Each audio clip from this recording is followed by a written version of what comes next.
শোনেন, জি। আজকে আপনাদের ভিতর থেকে যে সিলেক্ট হবে হ্যাঁ। এই মসজিদে পুরো রমজান মাস নামাজ পড়িয়ে সে বেতন পাবে 15,000 টাকা। সাথে আলহামদুলিল্লাহ। ফ্রি থাকছে পুরো পরিবারের জন্য ঈদের নতুন পোশাক। হুজুর, আপনি আসেন, প্রথমে আপনার সিরিয়াল যান। জাযাকাল্লাহু খায়রান।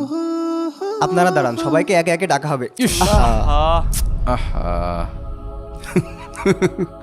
কি ইমাম? আসসালামু আলাইকুম। ওয়ালাইকুম আসসালাম। আপনার কোথাও লাগেনি তো? জি, একটু লাগছে কিন্তু বেশি না। এত হালকা ইমাম দিয়ে আমাদের চলবে? ইমাম দিয়ে কি আপনি মারামারি করবেন যে ভারী হওয়া লাগবে? না, বিষয়টা তেমন না। বাদ দেন তো, আসেন ইন্টারভিউ শুরু করি। আচ্ছা, আত্তাহিয়াতু নামে কোরআনে একটা সূরা আছে, আহ, বলুন তো এটা কোরআনের কত নম্বর সূরা? আত্তাহিয়াতু নামে তো কোরআনে কোনো সূরাই নাই। জানতাম জানতাম আপনি পারবেন না। সভাপতি সাহেব, আত্তাহিয়াতু নামে কোনো কোরআনের সূরা নেই, এটা একটা দোয়া। ও, আমি আসলে ভুলে গিয়েছিলাম, এটা তো আসলে একটা দোয়া। এটা তো একটা দোয়া। হাফেজ সাহেব, সূরা ইয়াসিনটা তেলাওয়াত করে শোনান তো। আউযু বিল্লাহি মিনাশ শাইতানির রাজীম। বিসমিল্লাহির রহমানির রহিম। ইয়াসিন ওয়াল কুরআনিল হাকীম। আচ্ছা ঠিক আছে। মাশাআল্লাহ, কি চমৎকার তেলাওয়াত, মনটা জোড়াই গেল। আমার কাছে তেলাওয়াতটা তেমন সুবিধার মনে হয়নি, নাকি বলেন সেক্রেটারি সাহেব? হুজুর, দেখতেও তেমন একটা ভালো না। ঠিক আছে, আপনি এখন আসতে পারেন, আপনাকে আমরা পরে জানাবো। জি আচ্ছা। আসসালামু আলাইকুম। হুজুর, আপনি এখন আসতে পারেন, আমি আপনাকে পরে জানাবো। আচ্ছা ঠিক আছে। আপনারা দুইজন হুজুরদেরকে উল্টাপাল্টা প্রশ্ন করবেন না, আপনাদের কারণে এই মসজিদে কোনো ইমাম টেকে না।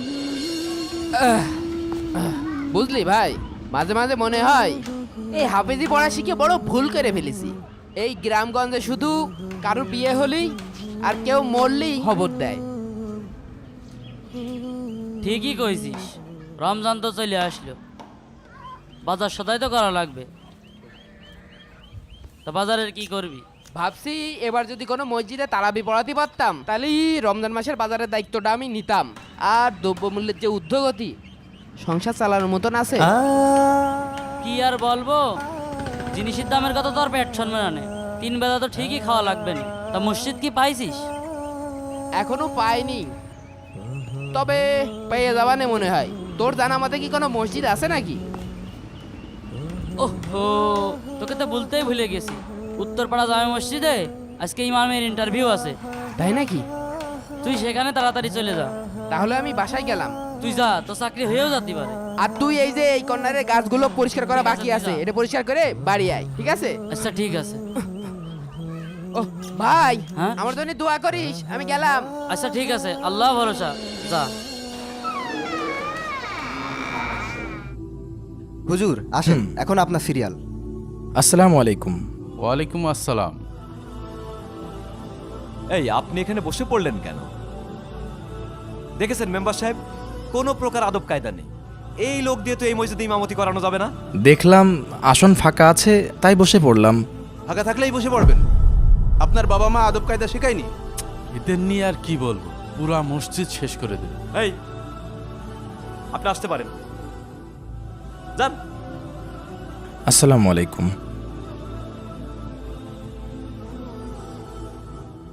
আসসালামু আলাইকুম। ওয়ালাইকুম আসসালাম। হাই হাই, বেরিয়ে যাও, বেরিয়ে যাও।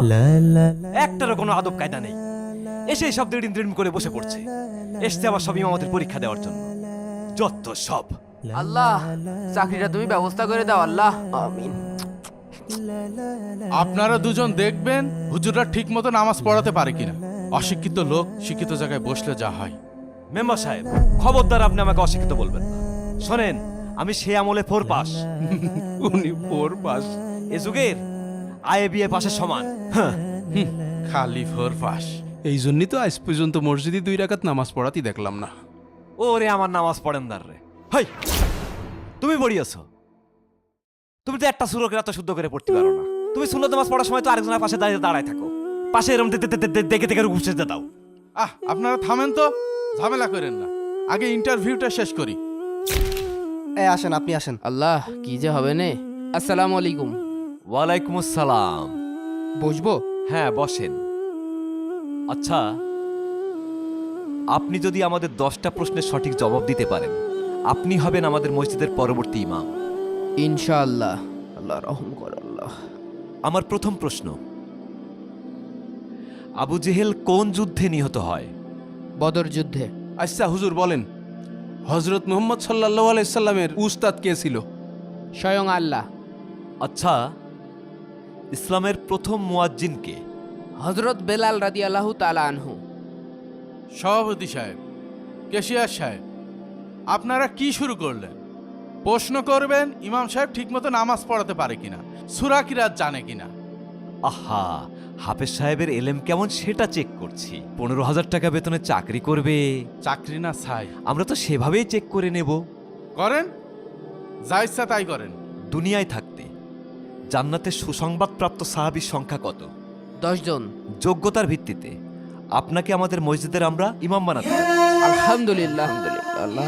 তবে কিছু শর্ত আছে। জি বলেন, কি শর্ত? প্রথম শর্ত হচ্ছে, জুম্মার খুতবায় কোনো প্রকার রাজনৈতিক আলাপ করতে পারবেন না, আর সুদ ঘুষ নিয়ে তো কোনো কথাই বলতে পারবেন না। আর তারাবির নামাজ 30 মিনিটই শেষ করতে হবে। আর কিছু? মসজিদে 5 ওয়াক্ত সময় মতো আজান দিতে হবে, মসজিদ পরিষ্কার করতে হবে, আর কোনো ক্রমেই দেরি করা চলবে না। আপনারা যেভাবে বলছেন, এক কাজ করেন, একটা রোবট বানিয়ে নেন। নেও ঠেলা, আবার রোবট বানাতে হবে। 15,000 টাকা বেতন দিয়ে হাফেজ সাহেবের মাথা কিনে নিয়েছেন। আমার কোনো সমস্যা নেই, আমার চাকরিটা খুব দরকার ছিল। বাসায় রোজার বাজার নেই, যত কষ্টই হোক চাকরিটা আমি করব। সে ঠিক আছে বাবা, তারপরেও তো তুমি একজন মানুষ। 30 মিনিটে কোনোদিন তারা বিশ্বাস করা যায়? আর আপনারা এই নামাজ নিয়ে জান্নাত আশা করেন? ওভাবে দেখছেন কেন? এগুলোকে ফর্মালিটি বলে। এই ফর্মালিটি আমাকে শিখিয়েন না। আপনাদের মসজিদে 1 মাসের বেশি কোনো ইমাম টেকে না, শুধুমাত্র আপনাদের মূর্খতার জন্য। আল্লাহ যেসব গৃহকে মর্যাদায় উন্নীত করার এবং সেগুলোতে তার নাম উচ্চারণ করার আদেশ দিয়েছেন, সেখানে সকাল সন্ধ্যায় তার পবিত্রতা ও মহিমা ঘোষণা করে সেই সব লোক যাদের ব্যবসা বাণিজ্য ও ক্রয় বিক্রয় আল্লাহর স্মরণ থেকে, নামাজ কায়েম করা থেকে এবং জাকাত দেওয়া থেকে বিরত রাখে না।